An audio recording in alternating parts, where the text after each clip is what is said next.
صلی اللہ محمد مولی محمد. بسم اللہ الرحمن الرحیم الحمدللہ الذی جعلنا من المتمسکین بولایت امیر المؤمنین اللہم ایاک نعبد و ایاک نستعین الصلاۃ والسلام بتحیۃ والاکرام علی اشرف الانبیاء والمرسلین واولادہ الطیبین الطاہرین المعصومین ولعنۃ اللہ علی اجمعین. اما بعد فقد قال حق سبحانہ تعالی فی کتابہ المجید وفرقان الحمید وهو اصدق الصادقین وقولہ الحق. بسم اللہ الرحمن الرحیم. یا ایھا الذین آمنوا اطیعوا اللہ واطیعوا الرسول واولی الامر منکم. آج کی مقدس ترین شب میں، آج کی بابرکت ترین شب کی اس بابرکت ترین ساعت میں دیکھنے والے تمام ناظرین، سننے والے تمام سامعین، مومنین و مومنات کو آج کی شب کی کائنات کے سب سے بڑے نور کے نزول پہ مبارکباد پیش کرتے ہیں. یہ وہ بابرکت ترین شب ہے جس میں خداوند متعال نے اپنے وعدے کو مکمل کیا، یا اردو ادب کے لحاظ سے میں یوں کہوں کہ خدا نے آج زمین پہ اپنی حجت کو تمام کر دیا. آج اتمام حجت ہوا. آج خداوند متعال نے امامت کی مرکزیت کو مضبوط کرتے ہوئے سلسلہ امامت کو ہمیشہ ہمیشہ کے لیے محفوظ کرتے ہوئے مکمل کیا. میرے آقا و میرے مولا، میرے وقت کے شہنشاہ سرکار صاحب العصر والزمان اجل اللہ تعالی فرجہ الشریف کے نزول پہ آپ تمام احباب کو مبارکباد پیش کرتے ہیں. آپ کی ترجمانی کرتے ہوئے، آپ کی زبان بنتے ہوئے میں ملتمس ہوں اپنے آقا و مولا کی بارگاہ میں کہ آپ کو آپ ہی کے نور اور آپ ہی کے ظہور کا واسطہ کہ اب پردہ ختم فرمائیے اور میرا مالک ظہور فرما دیجئے. میں نے آپ کے سامنے خداوند متعال کے پاک ترین قرآن سے آیہ کریمہ تلاوت کی ہے. اطیعوا اللہ واطیعوا الرسول واولی الامر منکم. اطاعت کرو اللہ کی، اس کے رسول کی اور اولی الامر کی. خداوند متعال نے قرآن میں 3 اطاعتوں کا ذکر کیا ہے: اللہ کی اطاعت، اس کے رسول کی اطاعت اور اولی الامر کی اطاعت.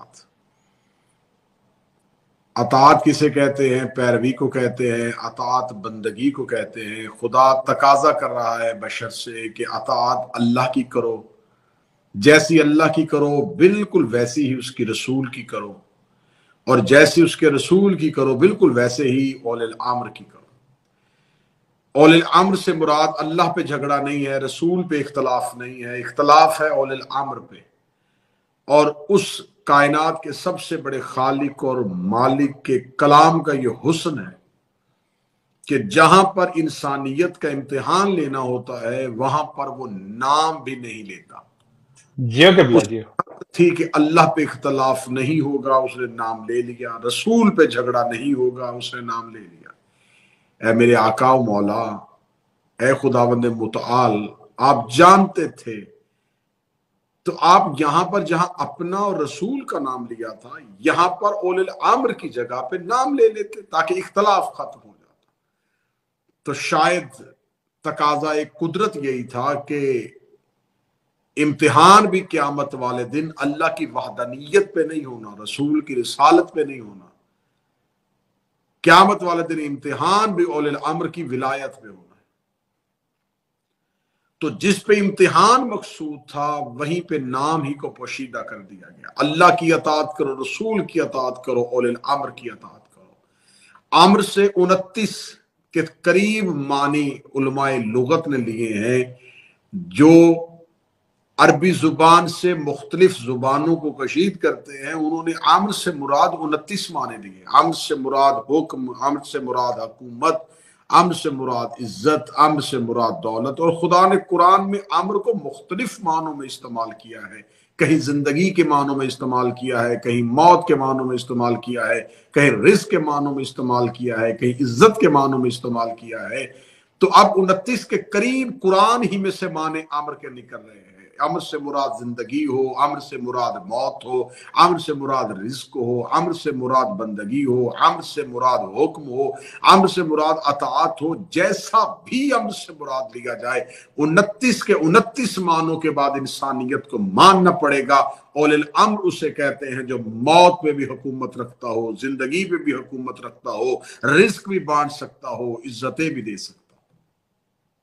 اب اول الامر کے جتنے معنی ہیں، امر سے جتنے معنی ہیں، اول الامر سے مراد اس کو لیا جائے گا جو ان تمام چیزوں پہ اپنا اختیار اور تصرف رکھتا ہو۔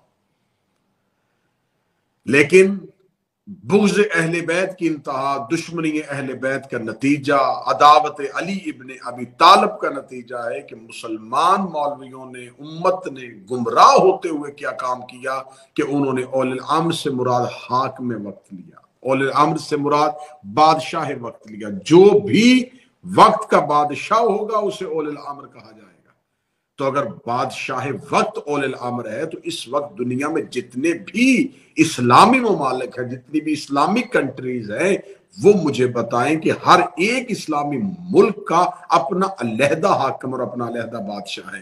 کہیں بادشاہت ہے، کہیں جمہوریت ہے۔ تو آپ مجھے بتائیں کہ جتنے بھی اسلامی ممالک میں جتنے بھی حاکم اور بادشاہ ہیں اس وقت، قرآن ان میں سے کس کی حکومت کا ذکر کر رہا ہے؟ قرآن اس میں سے کس کی اطاعت کا ذکر کر رہا ہے؟ تو اب اس آیت کو میں نے اس لیے آپ کے سامنے کھولا کہ انسانیت اول الامر پہ آ کے غفلت کا شکار ہو گئی، اول الامر پہ آ کے انسانیت گمراہ ہو گئی، اول الامر پہ آ کے انسان بھٹک گیا، اول الامر پہ آ کے مسلمان کا ذہن چکرا گیا۔ یہاں خدا نے 3 اطاعتوں کا ذکر کیا، اللہ کی اطاعت، رسول کی اطاعت، اول الامر کی اطاعت۔